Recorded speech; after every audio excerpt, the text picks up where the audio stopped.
end of the week LSU football update. At LSU, there's an expectation to win and to create champions, especially with the football program, whether LSU is bringing in players from high school to the team or in the transfer portal. LSU will be welcoming home a Baton Rouge native, a former U-High graduate, and a cornerback transfer, Verge Ausberry, who also happens to be the son of Verge Ausberry, who was a former LSU linebacker and is currently the executive deputy AD at LSU. Austin was a 4-star recruit in Auburn's 2022 recruiting class. He'll be coming to LSU to help bulk up and build up this new LSU defense that we'll be seeing next season, along with some new faces on the coaching staff. So far, Coach Kelly has announced the new defensive coordinator, Blake Baker, 2 defensive line coaches, Bo Davis and Kevin Peoples, and the rumors are that defensive backs coach for the 2024 season will be Corey Raymond. Before I jump into the episode, I do want to take a quick moment to mention the basketball game that happened last night. Coach McMahon's Tigers came back from a hard weekend against Auburn and won 89-80 against the number 22 ranked Ole Miss Rebels. The Tigers are now 3-1 in conference play and will be back on the court this Saturday, January 20th at 3 p.m. against Texas A&M inside the PMAC and on ESPNU. For this episode, I'll be bringing on Verge Ausberry as he sits down with the news and sports director of the Louisiana Radio Network, Jeff Palermo, along with the assistant editor of Tiger Rag, William Weathers, to talk about all things regarding this LSU football program.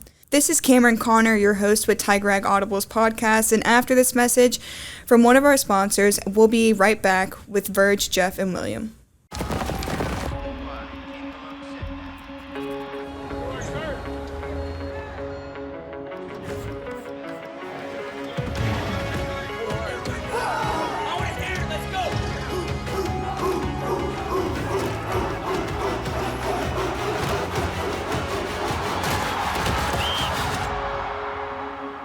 It's your time to move things forward.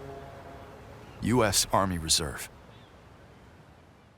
Let's bring in Verge Osberry at this moment, LSU's Executive Deputy Athletic Director. Verge, thanks a lot for being part of the show here tonight. Jeff Palermo along with William Weathers. How you doing? Doing great, Jeff. Glad to be with you and William tonight. Well, since I just brought up Nick Saban's name, what was your thoughts when you heard that Nick Saban is retiring? Did you say finally, or did you say, what was your reaction? We had been kind of hearing it for a while now. Nick did so much for college football, so much for LSU. I tell people I was blessed to work with Coach Saban when he was here. I work with 3 of the best coaches in the business. Talk about Nick Saban, you talk about Skip Bertman, and you talk about Kim Mulkey. Those are 3 of the best of all times in all sports. And had that opportunity to learn from those people and learn from Nick Saban, and what Nick taught me and what he did for college football is just greatness. And wish him well here. He and Miss Terry in their next stage of life, and they'll always be good friends of mine. What did you learn the most from Coach Saban? He taught people, I play for a guy who taught the same thing to me, Bill Owensberger, but he taught us, we came here as like how to be excellent. Same thing Skip Bertman taught, how to be excellent. How, we, all of us from Louisiana, how we sometimes look too hard on ourselves down here. Right. Like, we could be great in Louisiana in everything we do. Be great as an institution, we could be great as an athletic department, we could be great as a state. And that's what they talk about greatness. Don't worry about the scoreboard, don't worry about what part of the game it is in 60 minutes, or whatever you do in 9 innings, whatever you're doing, how to be great and how to make LSU great in everything we do. And that's what Nick stood for. And there was an expectation, and we'll hear it in the interview that I did with Michael Clayton last week, Verge, that one of the things that he told me in that interview was when they showed up to the football field, they expected to win.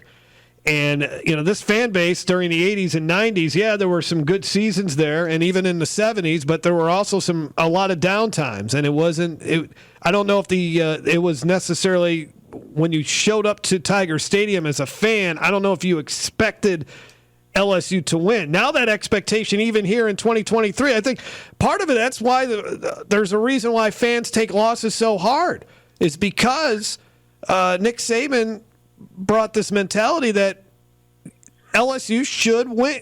Should win and should win at a high level. Yes, he set up the format for us to where we are today.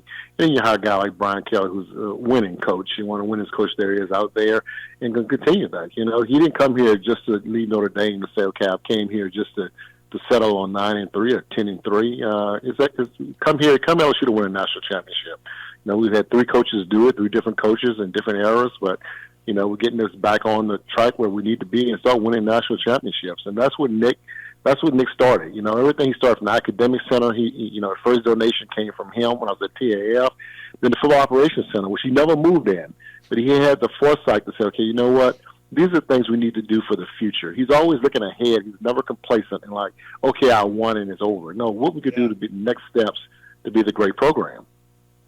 Now that it's about 9 months away, what's the expectations of the energy level you've hearing from fans about the LSU USC game now? It's huge. I don't have any tickets. Let's put that on the radio, put it on that line so nobody calls me. Okay. But even after the first 2 games of Florida State didn't go LSU way, you still see an importance of playing that game in neutral site, NFL Stadium. Jeffrey Williams, let me tell you something. Those games mean so much to LSU, and that's the thought we have that we're LSU. We should be in the prime time, playing on a Sunday.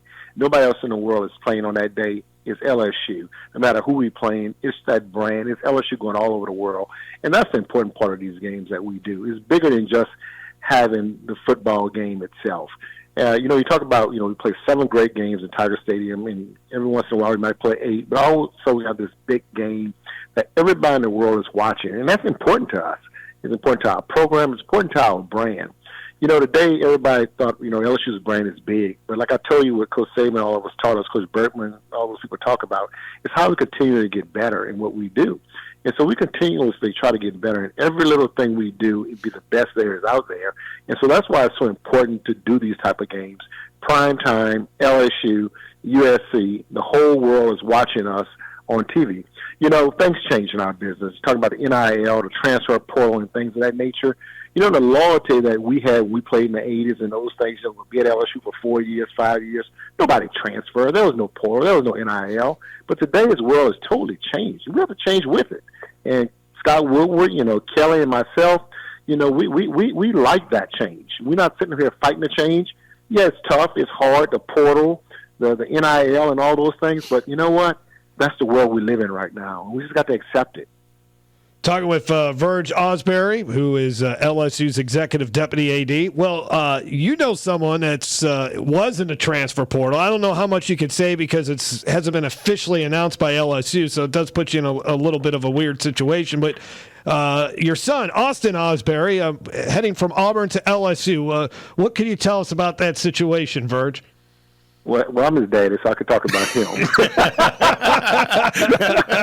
That's what I could talk about. Yeah, it has been officially released, but no, he's happy to be home. And like I told everybody, I didn't get involved in my kids' recruiting. He called me and said he wanted to make the move, and some other people he visited and looked at, but he said, Dad, I think I want to come home. I watched the team this year. I trust Coach Frank Wilson. Brian Kelly, and he saw some other things happening, what we were doing on the defense side of the ball, and he got kind of excited about that. I think it'd be a good fit for him. I was telling him, as long as it's a fit for you and you enjoy it, this is your call. This is not Mom's call. It's not Dad's call. I work at LSU, and I'm going to treat him like I treat any other athlete. I haven't been part of the process. I went to the orientation the other night and sat in the back as a parent, but other than that, I haven't been involved with any of the process of him coming to LSU. Were you part of the official visit when he came? Yes, I was. Take me through that. I don't know if you on some of those as an administrator on other weeks, but this was your son, and they were obviously showing him the purple carpet. Yeah, I sat back there at the back and always and watching, and I didn't get involved with it. I just sat back and watch. My wife had questions for him, asked about academics. So that's very important to us, being a whole student athlete, and it's not about with us about the NIL and all those things. It's about what you're going to do 20, 30, 40 years after your football career is over. That's very important to his mother and I. And that's the only parts of it we talked about, the academic part. what courses are coming in, what courses are transferring in. He's a finance major. He's an academic All-SEC kid at Auburn, and we expect the same thing of him and both of our kids. He and Jaden, that this academics is very, very important to us. And football is going to take you so far. You play 3 years in the NFL, 5 years, 10-year career, or 20-year career like Whitworth did. You're still going to be a young person when you finish that career. And what you going to do after that last football game? Well, it looks like he's going to have some excellent coaches. And let's start off with Blake Baker, the new defensive coordinator for LSU. Your impressions of him, and what makes this, in your mind, such a big hire for LSU, and why you feel he'll succeed? I've been knowing Blake for a while. I've been following his coaching career for a while. In fact, Blake recruited Austin when he was coming out of high school, both of my kids. And he kept relationships with both of them, too, Jaden and Austin. And I watched Blake's career. I watched what he did at Missouri. I watched what he did here. He was one of those coaches that got very close to being retained on the staff when Coach Kelly came in. And, he just ran out of room. And that happens sometimes. You only have so many positions. But he was a guy that I felt was ready for the challenge. He's a smart guy. He understands the game. He understands personnel. And the biggest thing is relationship with the players. And today you have to have relationships. You have to know your players. Today's world is similar to the NFL, except you don't have the contracts. But you have to make sure that your guys, that you have relationships and you're talking to them. But if not, you start losing guys and losing young men. And that's what I think Blake brings to our staff. So many of the players are so excited for him to be back. That was here that he either recruited or was a part of on the staff when he was here. There is a guy who's originally from New Iberia who coached at LSU and played at LSU. You may not be able to specifically speak to this, but what kind of candidate would Corey Raymond be maybe for the opening at secondary? Corey is a part of that puzzle that I think would be very important. And that's something that, Coach Kelly and staff are talking to people and interviewing people right now. And I think he'll be a strong candidate for it. And I think it's something that, also you talk about my son, talking about who would coach him. That's somebody I would like to coach him if it's a possibility. But, this is Coach Kelly's call. Like I said, this is LSU football is bigger than one person and myself and Corey. But Corey would be a great addition to the football program, I feel, and he'd be a team player and work with Baker and Bo Davis. And, just a hell of a defensive staff you're putting together there. Verge, 2024 will be a new era for college football, 12-team playoff. Obviously, Texas and Oklahoma entering the SEC. No more Nick Saban. And Tiger Stadium is celebrating 100 years. Tell us what are some of the things that fans can look forward to for what is an outstanding home schedule to celebrate the 100th birthday of Tiger Stadium. Well, we're working on that right now, putting things together. In fact, we started on that pretty much during the football season. As you know, we're going to have new lights in Tiger Stadiums, new ribbon boards, and we're just doing some additions to the stadium, some upgrades to the stadium we're going to try to do to celebrate that 100-year of football. What an exciting time, 100 years of LSU football with a great football schedule, with all the changes that have taken place, 16 teams in the conference. It's just going to be just a lot of excitement around the program this year, and be a lot of excitement going into this football season. So it's great to have this is our 100th year of LSU football, and all the past players.